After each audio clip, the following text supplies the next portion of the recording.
Welcome back to another Confessions of a Recruiter episode. In this special episode, we get back to basics. One of the special things here at xrecruiter is we get to find out what all the high performers do when starting their recruitment agency. So this is where they work, how they work, and the metrics that matter most. So if you find yourself getting lost in the weeds in the big blue ocean of being in recruitment, working along on your own, then this episode is going to bring you back to what matters most. So enjoy and make sure you implement.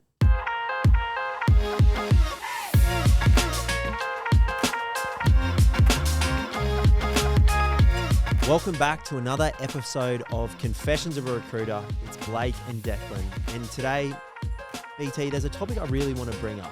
I think the secret to success is literally doing the work that you're avoiding. I hear that term thrown around a lot. Absolutely, yeah. This episode's going to be a bit of a tribute to the recruiters out there that might have lost their way. They're feeling the pinch of the market. They're not getting the wins that they expected from last year or the year before. So today we're going to break down the basics of what you need to do to be a high-performing recruiter. This is a bit of a refresher. We're not reinventing the wheel. There's no magic sauce here, but it's just going back to basics and making sure you're doing the small things first. Because there's a lot of things that you can trip up on. You can expect there's a silver bullet. People are doing things a certain way. There's something you don't know. They're better than you. They've got existing relationships. There's many things that you can throw out the window and say, hey, this is the reason why I'm not successful. When in reality, the best recruiters, this is what they do. It's their performance, the collaboration. And I think, mate, I want to kick this off with, they're in the office. Office is a really big thing, especially for a recruiter. Look, a very small portion of recruiters can work from home, but I would say for the 99%, being in the office, being around other people, absorbing their energy, becoming better by osmosis. So the whole concept that if you're around high performers, you will naturally become a high performer yourself is really accurate and true. So being in the office is a crucial part of making sure that you are performing well. It looks glamorous on social media and we look to these big brands and what they've come before us, but everyone starts at zero. And sometimes you need to go back to that and start again, no matter where you're at in life, and realize you can rebuild. So I read a book, thanks to Maddie for giving me this, but it's called Winning by Tim Grover. And Tim Grover, I'm about halfway through, he is the coach, the business, the life coach, and all-round high performance coach for Kobe Bryant and Michael Jordan. And he took them to new heights. And one thing that they did meticulously was the basics. They never got away from it. No matter how far they went through their career, no matter how many NBA playoffs they won, no matter what, they always got back to the court the next day and did the basics. And we've helped a phenomenal amount of recruiters, I think, not just in xrecruiter, but across the board, get self-belief to be able to start their own agencies. And now we've been in the game long enough, the 18 months, 19 months, to realize that other agency owners, they're doing it tough. They could be 9 months in business, 1 year in business, even a conversation the other day, 7 years in business. And people are going, what the hell is happening?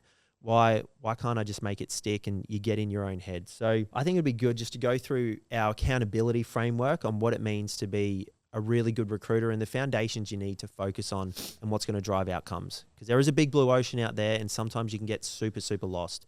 So we'll run you through it. Blake, do you want to kick off with the outcomes that matter most? What we've got here with this accountability framework is a combination of data from all the highest performing recruiters at xrecruiter.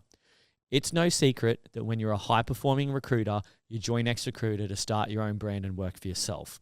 So the valuable thing that we get to look into with xrecruiter is we get to lift the bonnet up of all these high performing recruiters and try and work out exactly what the patterns are that they do that make them ultra successful. So that's why we want to share this accountability framework with you today, just to remind you on the things that the high performers are doing that you may have forgotten or missed in the thick of it. So here are the outcomes that really matter if you're a high performer.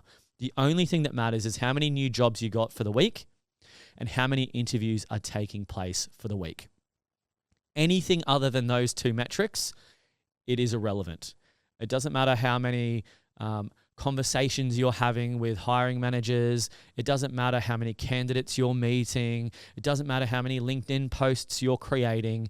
The only two major key factors to your success are new qualified jobs and interviews booked and taking place. If you have no jobs, you're unlikely to place. And if you've also got 0 interviews happening or not many interviews happening, you're unlikely to place. Now, this sounds super basic. It sounds like it would be in the Greg Sadovich Academy on what you need to do. But essentially, we need to be getting this right and get back to basics, and then you can increase the volume, and that's how you build your desk. Let's break this down a little bit further. It's easy for us to go, how many new jobs, how many interviews are taking place, but what does that mean from an activity standpoint?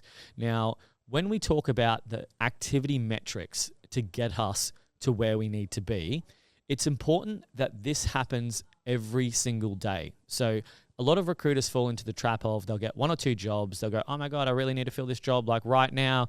And then all of a sudden they might have a 50-50 strike rate on filling a job. They don't fill it. And then they're back to 0 and they're constantly in this feast or famine mindset or momentum of ups and downs. So you really need to make sure you do the activity every single day, no matter how you feel. If you've got 1 million jobs and you think, oh, I don't need to do BD anymore, you still need to do BD. It's really, really important to stick to these metrics every day. So Dec, what are these metrics? So first one is sales. Sales is the lifeblood to any desk, any business, and it's the most important part. So I would be looking at BD calls. BD calls, sales, outbound calls, conversations.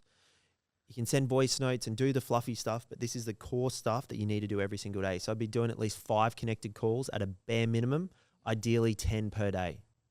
Okay, so just to provide a bit more context on that. So if we're talking, you want realistically 10 connected BD calls every single day, which if your like connect rate is, let's be realistic and say it might be 30%, 35%, then how many actual BD calls do you need to be doing every single day to reach 10 connected calls?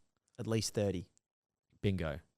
So if you're not doing 30 BD calls every day, then you don't have the foundations to be billing $1 million plus. Okay, so we've got that. Now these 10 connected calls, just to clarify as well, these are intro calls. This is not like pitching someone, getting a job brief, and then going to fill the role. This is purely reaching out. Hi, my name's Blake. I work at Vendito Consulting. You know, this is what I specialize in. I help general managers find people for their team, increase revenues, reduce risk, blah, blah, blah, blah, and value add them. Once you value add them, then you move it into, would it make sense to organize a quick 15, 20 minute meeting to talk about your vacancies, to talk about your hiring strategies, etc. So that's the BD approach. Okay, so if there are any recruiters out there that are interested to find out what it's like to have a VA support them in their role, whether that be to bill more, reduce tasks that they don't enjoy doing, or be a more effective recruiter in their niche, then we definitely recommend reaching out to the Outsource People or TOP. Reach out to them, inquire on how they can implement a VA in your agency and to support you. And if you mention xrecruiter or Confessions of a Recruiter, they will give you a 13% discount off your bill per month on this VA that will allow you to scale your business, scale your desk, and to bill more and make more money. So go reach out to the Outsource People, say Confession sent you, get your discount, and see what is possible. What's next? Then meetings. So we need to be having minimum 3 meetings a week to 5, ideally 5 a week, 1 a day. So ultimately, this is kind of how it looks at the moment. So you get 10 connected calls. 5 say, look, not right now, I'm not interested in meeting. 5 say, yeah, okay, I'll meet with you for 15 to 20 minutes to discuss potentially what you can do for us. So ideally, 5 meetings a week. Now, that could be Zoom, it's a video call or a face-to-face. Ideally, push for face-to-face, but ultimately, there needs to be 3 to 5 client face-to-face meetings to discuss a job opportunity, the hiring strategies, what's coming up, what projects they've got. 100%. And then from there, your close rate on average would be about 30% to 70%, depending on what that looks like. So that would then give you a return of either 1 to 3 jobs every single week. Exactly. Yeah. So, no one's Superman. You can't close everyone, but you should have a pretty high close rate. If you're meeting a hiring manager about an open vacancy, you should always be able to get that job.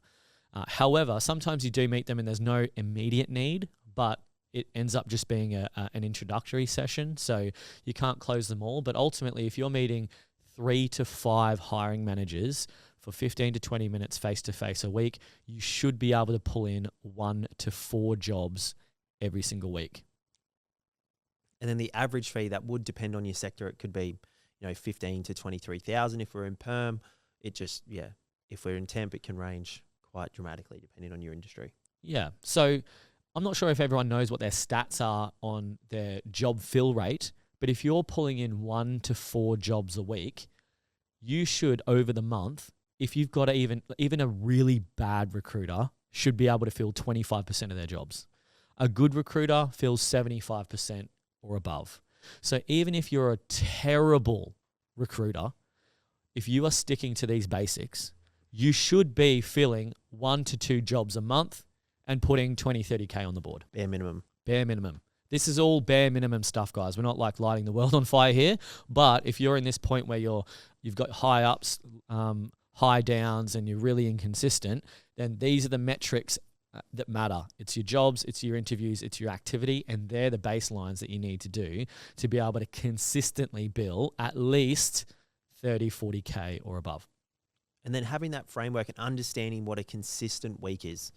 And if you get in your own head, I would be finding an office, I'd be finding a mentor, I'd be finding someone you could lean on, that they could be there for you and guide you through this every single day, like getting a voice note or a pump up, something to keep you grounded. Because, if you're not in an office, then, you will get in your own head. It's only common nature, human nature for that to happen. So dial it back in, stick to these metrics, and that would be a surefire way to be successful. Yeah. Let's get back to basics, guys. Do the basics right, and everything will come thereafter. Have a great week, guys, and make sure you implement. The action is what it's all about.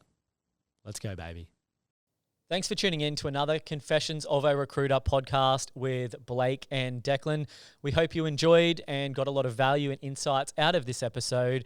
If you do have any questions or you would like to recommend someone to come on the Confessions podcast, we would love any introductions. And remember the rule of the podcast: like, share, and recommend it to a friend. Until next time.